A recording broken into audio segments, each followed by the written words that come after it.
मित्रांनो, आपण पाहिलेलं की मागच्या काही दिवसापूर्वीच होळीच्या मुहूर्तावरती सिडकोने नवी मुंबईतील विविध नोडमध्ये काही घरांची लॉटरी जाहीर केली होती। त्याच्यापूर्वी मित्रांनो, प्रजासत्ताक दिनाच्या निमित्ताने जे सिडकोची पहिली लॉटरी जाहीर केली होती त्याला जोडून होळीच्या निमित्ताने एक दुसरी लॉटरी जाहीर करण्यात आलेली आहे। जी पहिली घरे होती ती होती जवळजवळ 5730 आणि आता नव्याने जवळजवळ 750 घरांची भर पडलेली आहे। अशी एकूण 6508 घरांची सोडत आता कुठेतरी सिडकोने जाहीर केलेली आहे।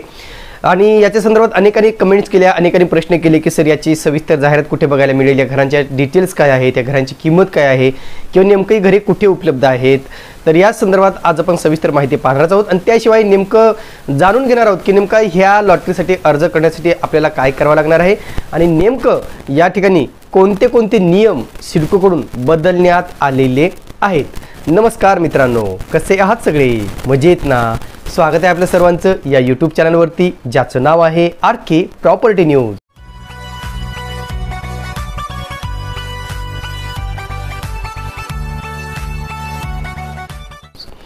तर मित्रांनो, जी काही होळीच्या निमित्ताने लॉटरी आता जाहीर करण्यात आलेली आहे, विशेषतः म्हणजे घनसोली नोड आहे, कळंबोली नोड आहे, खारघर नोड आहे, तळोजा नोड आहे, द्रोणागिरी नोड आहे, अशा 5 नोडमध्ये ही लॉटरी जाहीर करण्यात आली होती। त्याच्या पूर्वीची लॉटरीमध्ये सांगितलं की फक्त आणि फक्त तळोजा नोडसाठी 5730 घरे उपलब्ध करण्यात आली होती, पण आता नव्याने ही इतर नोडमधील घरे उपलब्ध केल्याने कुठेतरी अर्जदारांच्या अपेक्षा ह्या प्रफुल्लित झाल्या होत्या आणि कुठेतरी त्यांना असं वाटत होतं की आपल्याला आता घनसोली, खारघर, कळंबोली याही ठिकाणी घरे घेण्याची संधी उपलब्ध होणार आहे। पण मित्रांनो, लक्षात घ्या, या लॉटरीमध्ये काही प्रमाणात सिडकोकडून बदल करण्यात आलेले आहेत। पहिला बदल मी तुम्हाला सर्वप्रथम सांगतो मित्रांनो, या ठिकाणी तुम्हाला ऑनलाईन अर्ज करताना कुठलंही ठिकाण किंवा कुठलाही नोड, कुठलंही सेक्टर सिलेक्ट करण्याची किंवा निवडण्याची मुभा तुम्हाला मिळणार नाही। म्हणजे जर तुम्हाला वाटलं की मला सेक्टर क्रमांक 40 खारघर या ठिकाणी अर्ज करायचा आहे तर तुम्ही ते सिलेक्ट करू शकणार नाही आहे। जर तुम्हाला असं वाटलं की मला जे घनसोली या ठिकाणी अर्ज करायचा आहे तेही तुम्ही सिलेक्ट करू शकणार नाही, किंवा कळंबोली आहे किंवा द्रोणागिरी आहे किंवा तळोजा आहे असा वेगळा नोड तुम्ही सिलेक्ट करू शकणार नाही। आणि हा खूप मोठा नियम सिडकोने यावेळेस बदललेला आहे। आता याचा मागचा उद्देश काय आहे हे मलाही कळत नाही, नेमका सिडकोला याच्यातून साध्य काय करायचं आहे हाही खूप मोठा प्रश्न आहे। जर त्यांनी चॉईस दिली असती की तुम्ही खारघरला ज्यांना अर्ज करायचे त्यांनी खारघरला करा, ज्यांना कळंबोलीला अर्ज करायचे त्यांनी कळंबोलीला करा, तर नक्कीच मात्र या लॉटरीसाठी अर्जांची संख्या ही खूप मोठ्या प्रमाणात वाढली असती।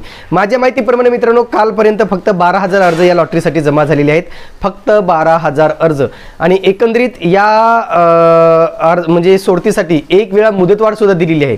म्हणजे 26 जानेवारीपासून जी लॉटरी सुरू झालेली आहे आता 26 मार्च येतोय, म्हणजे 2 महिने होतात। या 2 महिन्यामध्ये फक्त 11000 लोकांनीच ऑनलाईन अर्ज सबमिट केलेले आहेत। त्याच्यापैकी किती लोकांनी पेमेंट केलं याचा तपशील अजूनही मला मिळालेला नाहीये, पण 11 ते 12000 लोकांनी यासाठी ऑनलाईन अर्ज केलेले आहेत।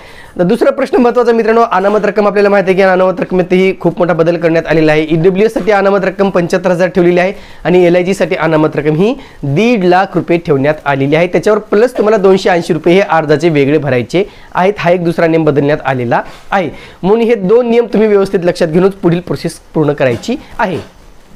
आता या ठिकाणी जे काही नवीन घरांची जे काही समावेश करण्यात आला त्या संदर्भात आज आपण सविस्तर माहिती पाहणार आहोत। म्हणजे जे घनसोली, खारघर, कळंबोली, द्रोणागिरी या ठिकाणी जे काही नव्याने घरे समाविष्ट करण्यात आलेली आहेत त्यांची किंमत काय आहे, त्यांचा एरिया काय आहे, नेमकं ती घरे किती उपलब्ध आहेत या संदर्भात आज आपण सविस्तर माहिती पाहूया। मित्रांनो, जर तुम्ही आमच्या चॅनलला सबस्क्राईब केलं नसेल तर प्लीज सबस्क्राईब करा, लाईक करा आणि हो, बेल आयकॉन प्रेस करायला मात्र विसरू नका। मित्रांनो, लक्षात घ्या, या ठिकाणी याच्या बाबतीत कुठलीही जाहिरात, अधिकृत जाहिरात अशी प्रवृत्तपत्रामध्ये सिडकोने प्रसिद्ध केलेली नाहीये।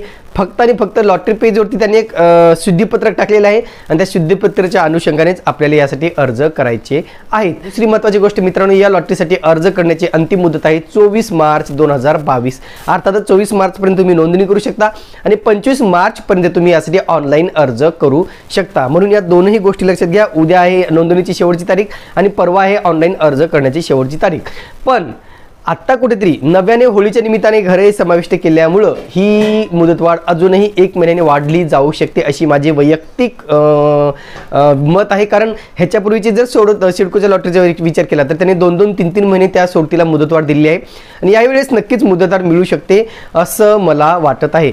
पण याच्यामुळं ज्यांनी ऑनलाईन अर्ज ऑलरेडी केलेले आहेत, ज्यांनी पेमेंट केलेले आहेत, त्यांना मात्र याचा फटका नक्कीच बसणार आहे, हेही तितकंच सत्य आहे।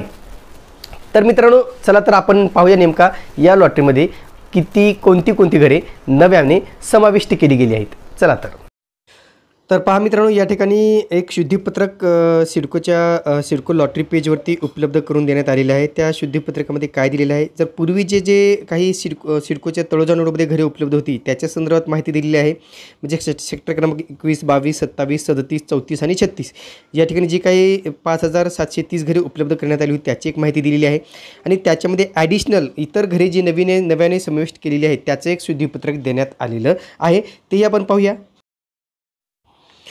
तर पहा, उपलब्ध सदनिकांचे सुधारित तपशील खालीलप्रमाणे आहे। तर या ठिकाणी सगळे जेवढे काही लॉटरीमध्ये टोटल घरे उपलब्ध आहेत त्यांची माहिती या ठिकाणी दिलेली आहे। म्हणजे दोन्ही गटासाठीची घरांची माहिती देण्यात आलेली आहे। आपण त्यांची माहिती थोडक्यात पाहूया मित्रांनो। या ठिकाणी अनुक्रमांक 1 बघा, सेक्टर क्रमांक 21, भूखंड क्रमांक 8 तळोजा या ठिकाणी EWS गटासाठी घरे उपलब्ध घरे आहेत 120 आणि सर्वसाधारण प्रवर्गासाठी घरे उपलब्ध आहेत 285। अनुक्रमांक 2 सेक्टर क्रमांक 22 या ठिकाणी भूखंड क्रमांक 1 तळोजा या ठिकाणी आर्थिकदृष्ट्या दुर्बल घटकांसाठी 88 घरे उपलब्ध आहेत आणि सर्वसाधारण प्रवर्गासाठी 201 घरे उपलब्ध आहेत। अनुक्रमांक 3 सेक्टर 27 भूखंड क्रमांक 1 तळोजा या ठिकाणी EWS कॅटेगरीसाठी उत्पन्न गटासाठी 346 घरे उपलब्ध आहेत आणि सर्वसाधारण प्रवर्ग 747 घरे उपलब्ध आहेत। अनुक्रमांक 4 सेक्टर 37 भूखंड क्रमांक 1 तळोजा या ठिकाणी आर्थिकदृष्ट्या दुर्बल घटकासाठी 105 घरे उपलब्ध आहेत आणि सर्वसाधारण प्रवर्गासाठी 237 घरे उपलब्ध आहेत। सेक्टर क्रमांक 34 भूखंड क्रमांक 1 तळोजा या ठिकाणी आर्थिकदृष्ट्या दुर्बल घटक 205 घरे आणि सर्वसाधारण प्रवर्ग 559 घरे। अनुक्रमांक 6 सेक्टर क्रमांक 34 भूखंड क्रमांक 6 तळोजा या ठिकाणी आर्थिकदृष्ट्या दुर्बल घटकांसाठी उपलब्ध सदनिका आहेत 230 आणि सर्वसाधारण प्रवर्गासाठी 779 घरे उपलब्ध आहेत। 7 नंबर बघा, सेक्टर क्रमांक 36 भूखंड क्रमांक 1 तळोजा या ठिकाणी EWS गटासाठी 193 घरे उपलब्ध आहेत आणि सर्वसाधारण प्रवर्ग जनरल प्रवर्ग यासाठी 755 घरे उपलब्ध आहेत। अनुक्रमांक 8 सेक्टर क्रमांक 36 भूखंड क्रमांक 2 तळोजा या ठिकाणी 248 घरे EWS साठी उपलब्ध आहेत आणि सर्वसाधारण प्रवर्गासाठी उपलब्ध घरे आहेत 689 घरे उपलब्ध आहेत। त्यानंतर मित्रांनो, अतिशय महत्त्वाचे जे नव्याने समाविष्ट केलेली घरे आहेत, अनुक्रमांक 9 सेक्टर क्रमांक 15 भूखंड क्रमांक 9 कळंबोली या ठिकाणी EWS अर्थातच आर्थिकदृष्ट्या दुर्बल घटकांसाठी उपलब्ध घरे आहेत 48 आणि सर्वसाधारण प्रवर्गासाठी 22 घरे उपलब्ध करून देण्यात आलेली आहेत।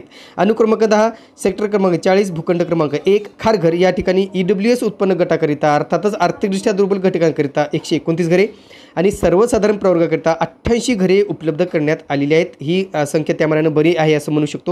नंतर सेक्टर क्रमांक 10 भूखंड क्रमांक 1 घनसोली या ठिकाणी EWS साठी 3 घरे आहेत आणि सर्वसाधारण प्रवर्गासाठी एकही घर उपलब्ध नाही आहे। अनुक्रमांक 12 सेक्टर क्रमांक 10 भूखंड क्रमांक 2 घनसोली या ठिकाणी आर्थिकदृष्ट्या दुर्बल घटकांसाठी 9 घरे उपलब्ध आहेत आणि सर्वसाधारण प्रवर्गासाठी एकही घर उपलब्ध नाही आहे। अनुक्रमांक 13 सेक्टर क्रमांक 11 भूखंड क्रमांक 9 द्रोणागिरी या ठिकाणी 66 घरे EWS साठी आणि सर्वसाधारण प्रवर्गाकरिता 77 घरे उपलब्ध करून देण्यात आलेली आहेत।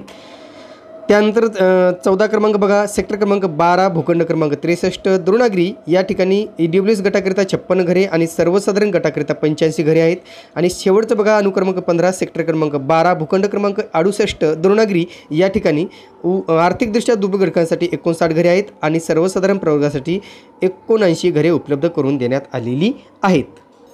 अशी एकूण आर्थिकदृष्ट्या दुर्बल घटकांसाठी 1905 आणि सर्वसाधारण प्रवर्गासाठी 4603 अशी एकूण 6508 घरे या ठिकाणी उपलब्ध करण्यात आलेली आहेत।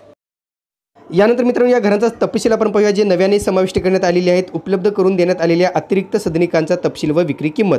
तर अनुक्रमांक 1 पहा, योजनेचे नाव कळंबोली आर्थिकदृष्ट्या दुर्बल घटकांसाठी जो कार्पेट एरिया आहे 25.81 कार्पेट एरिया आहे, चौरस मीटर असा कार्पेट एरिया आहे। ही सगळी घरे तयार आहेत मित्रांनो, म्हणजे रेडी फॉर पोझिशन आहेत। घरांची किंमत आहे 20,11,000 एवढी त्याची किंमत ठेवण्यात आलेली आहे। आणि त्याच ठिकाणी कळंबोली सेक्टर 15 या ठिकाणी सर्वसाधारण प्रवर्गासाठी 29.82 स्क्वेअर फीटची घरे उपलब्ध करण्यात आलेली आहेत।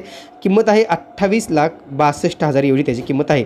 दुसरा आहे खारघर या ठिकाणी सेक्टर 40 या ठिकाणी आर्थिकदृष्ट्या दुर्बल घटकांची जी काही एरिया आहे तो आहे 25.81 चौरस मीटर कार्पेट आहे आणि ही घरे तयार आहेत मित्रांनो। घरांची किंमत आहे 20,24,000 एवढी किंमत आहे आणि जो सर्वसाधारण प्रवर्ग आहे त्यांच्या घरांचा एरिया आहे 29.82 चौरस मीटर आणि किंमत आहे 28,99,000 एवढी जवळजवळ किंमत आहे, 29 लाखाच्या आसपास किंमत आहे। नंतर सेक्टर क्रमांक 10 भूखंड क्रमांक 1 घनसोली या ठिकाणी आर्थिकदृष्ट्या दुर्बल घटकांसाठी जे घरे आहेत त्याचा एरिया आहे 25.81 चौरस मीटर, ताबा देण्यासाठी तयार घरे आहेत, किंमत आहे मित्रांनो 18,87,000 एवढी त्याची किंमत आहे। नंतर घनसोली याच ठिकाणी भूखंड क्रमांक 2 घनसोली या ठिकाणी आर्थिकदृष्ट्या दुर्बल घटकांसाठी जो एरिया आहे तो आहे 25.81 आणि किंमत आहे 19,93,000 एवढी त्याची किंमत ठेवण्यात आलेली आहे। ही सगळी घरे तयार आहेत। आणि चौथा आहे द्रोणगिरी या ठिकाणी आर्थिकदृष्ट्या दुर्बल घटकांचा जो एरिया आहे तो आहे 25.81 सगळ्या घरांचा एरिया जेवढी हाऊसिंग स्कीम आहे सगळ्या ठिकाणी 25.81 हाच एरिया आहे EWSचा आणि किंमत आहे मित्रांनो द्रोणगिरीची 20,27,000 आणि सर्वसाधारण प्रवर्गासाठी जे द्रोणगिरी या ठिकाणी घरे उपलब्ध आहेत त्यांचा एरिया आहे 29.82 आणि किंमत आहे 27,58,000 एवढी त्याची किंमत ठेवण्यात आलेली आहे। ही सगळी घरे रेडी टू पोजेशन आहेत। टिप उपरोक्त बदलाव्यतिरिक्त सिडको गृहनिर्माण योजना 2022च्या माहिती पुस्तिकेतील इतर अटी व शर्ती कायम राहतील। अधिक माहितीकरता सिडकोच्या www.lottery.sidcoindia.com या संकेतस्थळावर संपर्क करावा असं या ठिकाणी सांगितलेलं आहे। बाकी अटी आणि नियम हे जी काही प्रजासत्ताक दिनाच्या निमित्ताने सोडत जाहीर करण्यात आली होती तेच अटी आणि नियम यासाठी लागू असणार आहेत, म्हणून ही घरे फक्त रेडी टू पोजेशन आहेत जी नव्याने समाविष्ट करण्यात आलेली आहेत।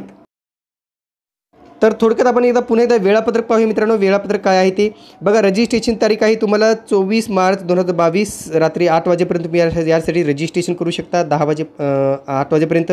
एडिट रजिस्ट्रेशन तुम्हाला रजिस्ट्रेशन एडिट करायचं असेल 24 मार्च 2022 रात्री 8 वाजेपर्यंत तुम्ही एडिट रजिस्ट्रेशन करू शकता।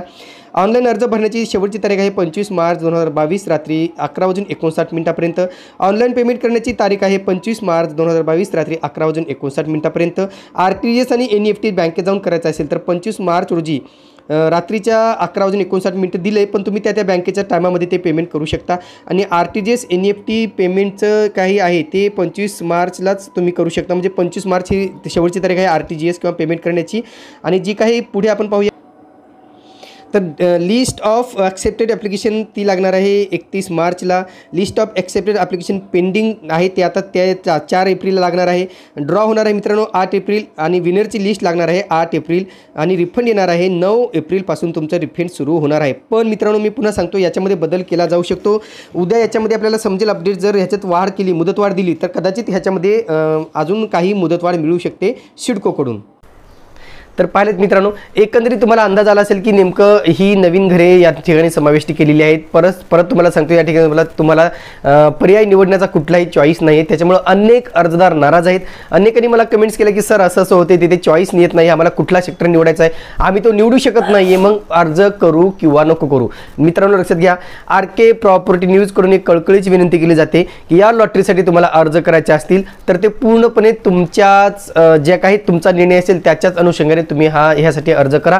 आम्ही अर्ज करा असं कुठलंही आवाहन करणार नाही, कारण मागच्या काही सोडतीचा अनुभव बघता अनेकांनी आमचे व्हिडिओ पाहू अर्ज केले होते, पण यावेळेस मात्र तुम्हाला प्रत्यक्ष साईटवर जाऊन प्रत्यक्ष खात्री करूनच अर्ज करायचे आहेत, कारण यावेळेस तुम्हाला ठिकाण निवडीचा पर्याय उपलब्ध केलेला नाही आहे। त्याच्यामुळे आम्ही सुद्धा लिटल बिट कन्फ्यूज आहोत, थोडंफार आमच्याही मनात शंका आहेत, पण त्या शंकाही लवकर दूर होतील अशी अपेक्षा करूया। तर हे होतं मित्रांनो सिडको होळी लॉटरीच्या निमित्ताने जे काही नवीन घरे समाविष्ट करण्यात आलेली आहेत त्याबाबतचं महत्त्वाचं अपडेट जे आपल्यापर्यंत पोहोचवणं आम्हाला आवश्यक वाटलं। तुर्तास मित्रांनो इथेच थांबतो, पुन्हा भेटूया एका नवीन व्हिडिओसह, तोपर्यंत आपली रजा घेतो। धन्यवाद।